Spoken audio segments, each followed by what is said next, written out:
கர்த்தருடைய பரிசுத்த நாமத்திற்கு மகிமை உண்டாவதாக. ஆண்டவராக இயேசு கிறிஸ்துவின் நாமத்தினாலே இந்த புதிய நாள் உங்களுக்கு ஒரு ஆசீர்வாதமான நாளாக இருப்பதாக. இந்த நாளுக்கான கர்த்தருடைய வார்த்தை என்னாகமம் 24ஆம் அதிகாரம் 1வது வசனம். இஸ்ரவேலை ஆசீர்வதிப்பதே கர்த்தருக்கு பிரியம். அமேன். ஆண்டவருக்கு எது பிரியம் அப்படின்னு நீங்கள் பார்த்தீங்கன்னா, இன்றைக்கு ஆவிக்குரிய இஸ்ரவேலர்களாய் இருக்கிற நம்மளை ஆசிர்வதிக்கிறது தான் கர்த்தருக்கு ரொம்ப பிரியம். அமேன். இஸ்ரவேல் என்றால் அவர் தமக்காக தெரிந்து கொண்ட ஜனம். அமேன். அவருடைய சொந்த ஜனம். இன்றைக்கு நாம் எப்படி இருக்கிறோம்?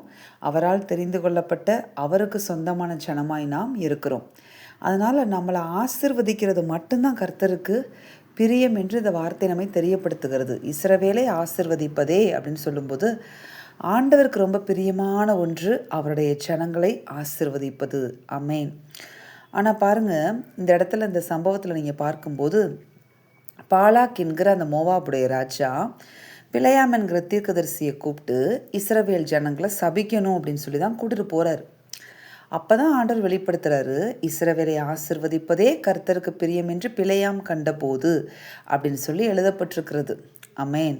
அப்போ பாருங்களேன், உங்களுக்கு விரோதமாக நமக்கு விரோதமாக ஒரு பெரிய ராஜாவே, நாட்டை ஆளுகிற ராஜாவே எழும்பி நம்மளை சபிக்கணும்னு நினச்சா கூட, நமக்கு விரோதமான ஆயுதங்களை எடுத்தால் கூட அது கர்த்தருடைய சொந்த ஜனத்துக்கு விரோதமாக வாய்க்காமல் போய்விடுகிறது. பிழையாமல் என்ன செய்தார் அப்படின்னு நீங்கள் பார்த்தீங்கன்னா, கர்த்தருடைய ஜனத்தை சபிக்கிறதுக்கு தான் அவரும் புறப்பட்டு வருகிறார். அப்போ பாருங்கள், எவ்வளோ பெரிய தீர்க்கதரிசியாக இருந்தாலும் சரிதான், அடுத்ததாக எவ்வளோ பெரிய ராஜாவாக இருந்தாலும் சரிதான், யார் எவ்வளவு பிளான் பண்ணி கர்த்தருடைய ஜனங்களை சபிக்கணும், கர்த்தருடைய ஜனங்களுக்கு ஒரு தீங்கு செய்யணும் அப்படின்னு நினச்சி எழும்பி வந்தாலும், அது எவ்வளோ பெரிய ஆளாக இருந்தாலும், எவ்வளோ சின்ன ஆளாக இருந்தாலும் கர்த்தருடைய ஜனத்துக்கு விரோதமாக என்ன செய்ய முடியாது. அதாவது கர்த்தர் ஆசிர்வதித்திருக்கிற நம்மை எந்த பெரிய மனுஷனாலையும் எந்த சின்ன மனுஷனாலையும் சபிக்கவே முடியாது அப்படிங்கிறத அந்த வார்த்தை நமக்கு காண்பிக்கிறது. ஆனால் பாருங்கள், இதே ஜனங்களுக்குள்ளாக வாதை புகுந்தது என்று சொல்லி எழுதப்பட்டிருக்கிறது. அப்போ யாராலையுமே சபிக்க முடியாத அந்த ஜனத்துக்குள்ளே எப்படி வாதை புகுந்தது அப்படின்னு நீங்கள் பார்த்தீங்கன்னா, அந்த ஜனங்களே கர்த்தருக்கு விரோதமான பாவ செயலில் ஈடுபட்ட பொழுது வாதையானது அந்த ஜனங்களுக்குள்ளே புகுந்தது.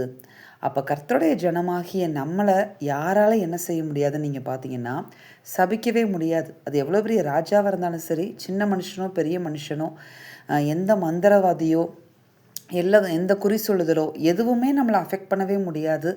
எதுவுமே நம்மளை சபிக்க முடியாது. எந்த தீங்கும் நம்மளுக்கு விரோதமாக வாய்க்காது. யார் செய்கிற தீங்கும், சத்துரு எழுப்புகிற ஆயுதங்களும் நமக்கு விரோதமாக வாய்க்காது. ஆனால் நம்ம ஆண்டவருக்கு விரோதமான பாவச் செயல்கள் அந்த இஸ்ரவேல் ஜனங்களை போல ஈடுபடுவோமானால் இதே ஜனங்களுக்குள்ளாக வாதை புகுந்தது என்று சொல்லி எழுதப்பட்டிருக்கிறது. அமேன். அப்போ நம்ம எதில் கவனமாக இருக்கணும் அப்படின்னு நீங்கள் பார்த்தீங்கன்னா, கர்த்தரோடு இசைந்து இருக்கிறதுல கவனமாக இருக்கணும்.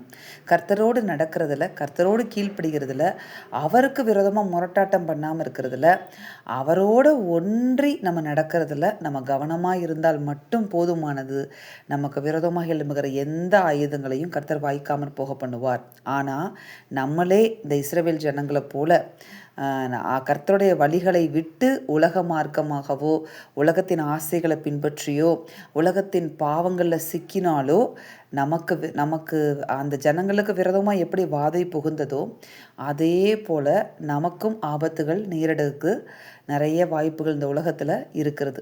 அதனால தான் ஆண்டவர் இந்த உலகத்தின் ஆபத்தில் நம்ம சிக்கி கொள்ளாமல் இருக்கணும்னா ஆண்டவர் கூட ஒன்றி நடக்கிறத நம்ம என்ன செய்யக்கூடாது, விட்டுவிடவே கூடாது. அதனால் நம்ம ஆண்டவரோட நடக்கிறதுல கவனமாக இருப்போம். மற்றபடி நமக்கு விரோதமாக எந்த ஆயுத எழும்பினாலும் கர்த்தர் அதை வாய்க்காமல் போக பண்ணுவார். கர்த்தர் உங்களை ஆசிர்வதிப்பார். நாம் செபிப்போமா? எங்கள் அன்பின் பரலோக பிதாவே, கொடுத்த அந்த வார்த்தைகளுக்காக எமக்கு நன்றி. இந்த வார்த்தையின்படியே கர்த்தராகிய தேவரீர் எங்களை ஒவ்வொருவரையும் இந்த நாளில் பிரியமாய் நீர் ஆசிர்வதிக்கிற உம்முடைய கிருபைகளுக்காய் உமக்கு நாங்கள் நன்றி செலுத்துகிறோம். உமக்கு விரோதமாய் ஒரு நாள் நாங்கள் செயல்பட்டு விடாதபடிக்கு தேவனாகிய கர்த்தர் எங்களை உமக்குள்ளாக காத்து கொள்ளுவீராக. இயேசுவின் நாமத்தில் பிதாவே, அமேன். இந்த வார்த்தையின்படி இந்த நாளில் தேவன் உங்களை ஆசிர்வதிப்பாராக. அமேன்.